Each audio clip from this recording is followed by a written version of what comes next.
Beijing is an incredible city, but it's a lot more than the silk market and the Forbidden City. But sometimes you have to scratch beneath the surface to find some real treasures here. And we're at one such treasure right now, the Longquan Temple that has a history of more than 1,000 years.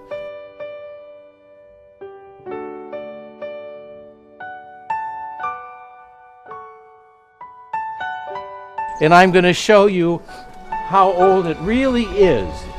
This bridge is been eroding here for 1,000 years. Look at this mark here. The original stonework was up to here. This is what 1,000 years of rain and snow and weather can do.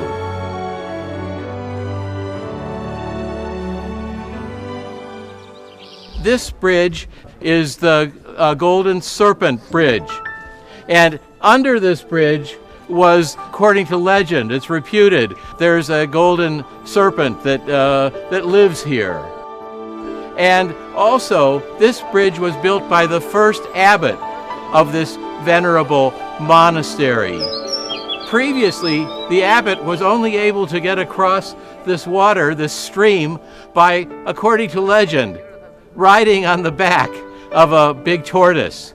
But he spent 3 years raising enough money, raising alms to build this bridge. So now, 1,000 years later, we're able to walk across it and to go into this beautiful temple full of very interesting monuments and even more interesting people.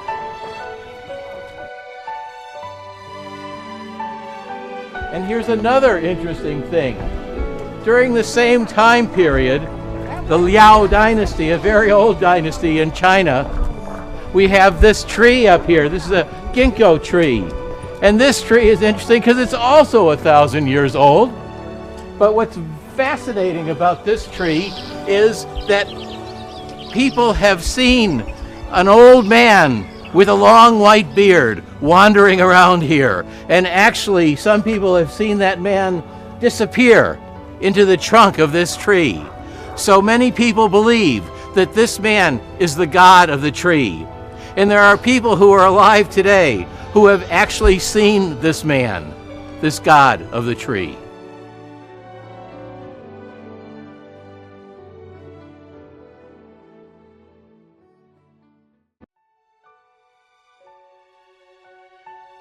In this temple, we not only have the remnants of ancient buildings and bridges, but we have a community of people who are studying here, praying here, advancing Buddhist knowledge here.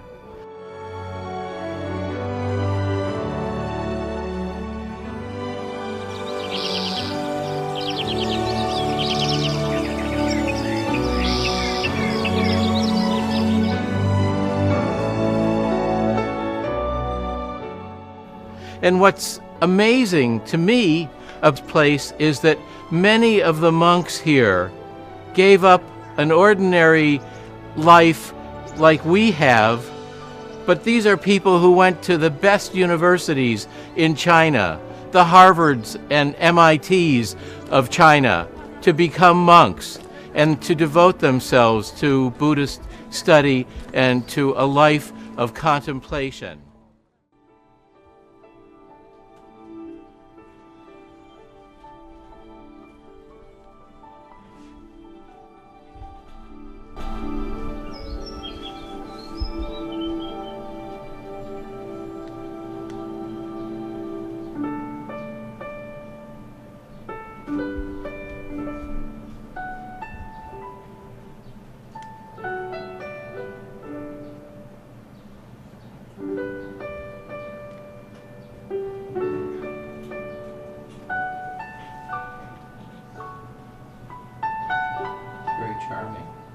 What's this about?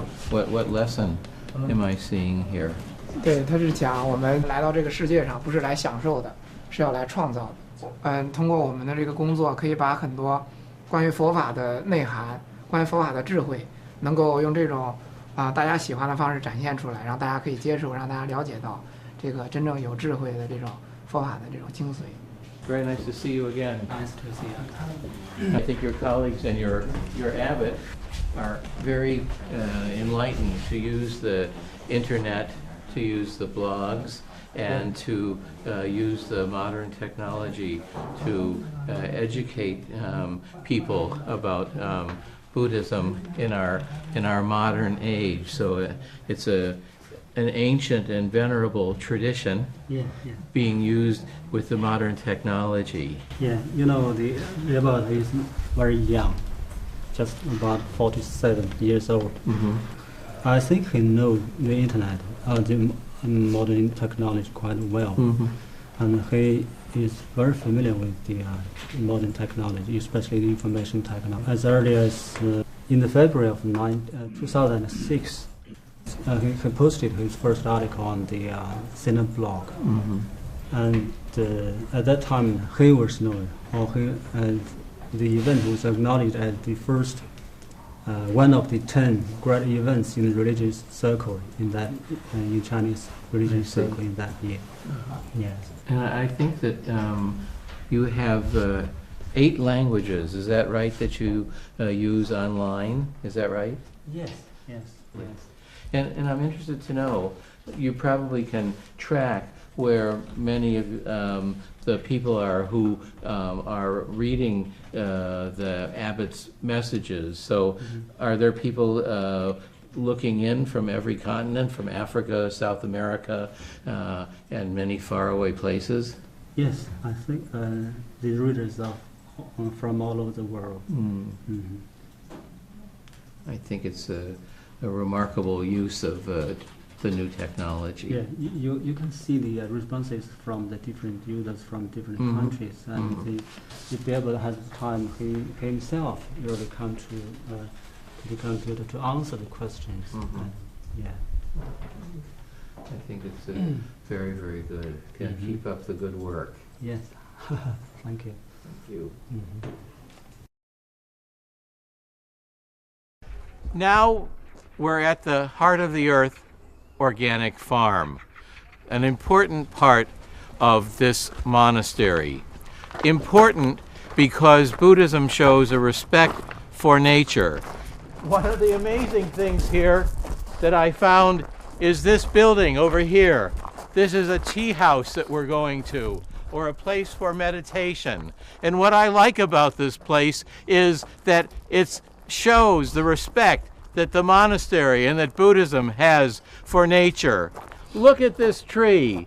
It's not a very beautiful tree, but it's a tree. It's alive. And look what was done here. The roof was built so this tree didn't have to be moved or cut down.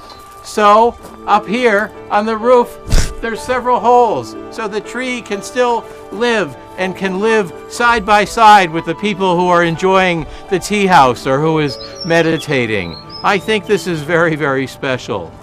Now we're going to go inside the greenhouse where a lot of things are just starting to bud. Things that are grown here are done in a way that are sensitive to the environment.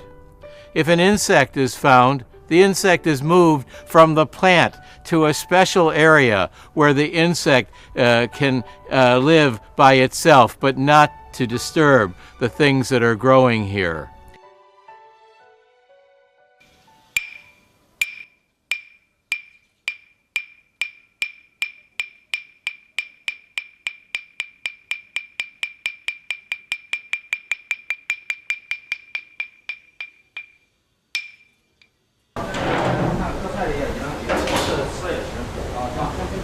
Really, the food smells delicious here. It's making me hungry. And I know a lot of this food is grown organically on the grounds of the monastery. And it's quite a sight to see. But now to be here and smell it and look at it, it's making me too hungry. Very hungry now.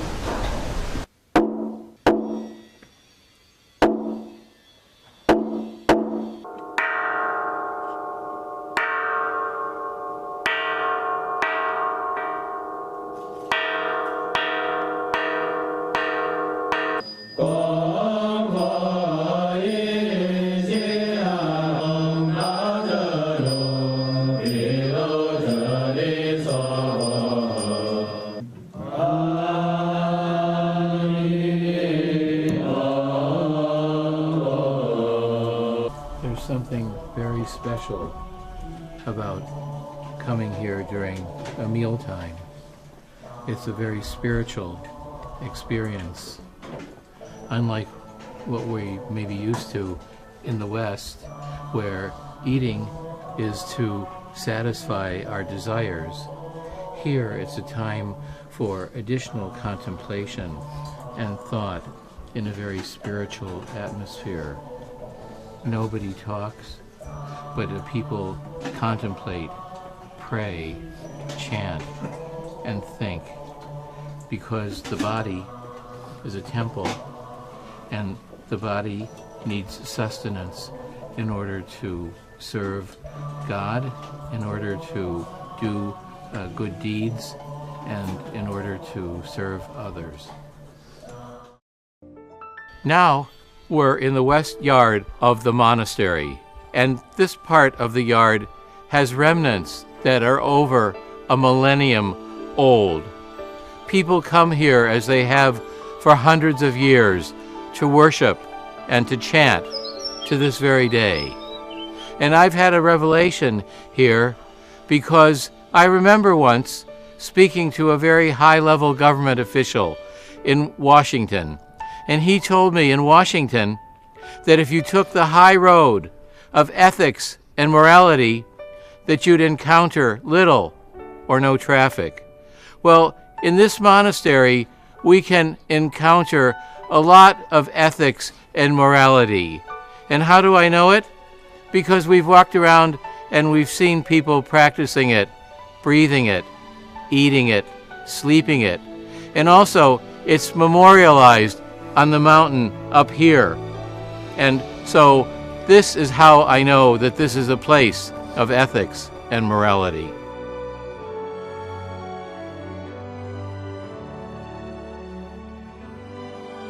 There's over 300 full-time volunteers here at the monastery. While they receive room and board, that's all they receive.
So here you have it, an ancient and venerable temple using the most modern techniques of internet and social media to spread the important message of Buddhism.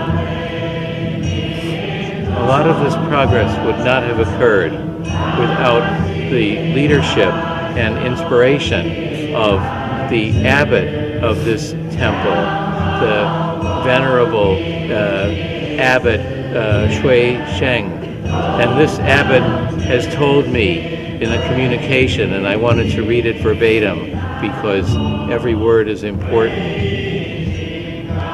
The Buddhist concepts of compassion, equality, and perfect harmony that exceed the opposition between the subjective and objective and the antagonistic between the self and others can be a bridge for the communication, exchange, and cooperation of different religions and even of different civilizations for dissolving misunderstanding and hostility. I hope that you'll have an opportunity to visit this monastery for yourself.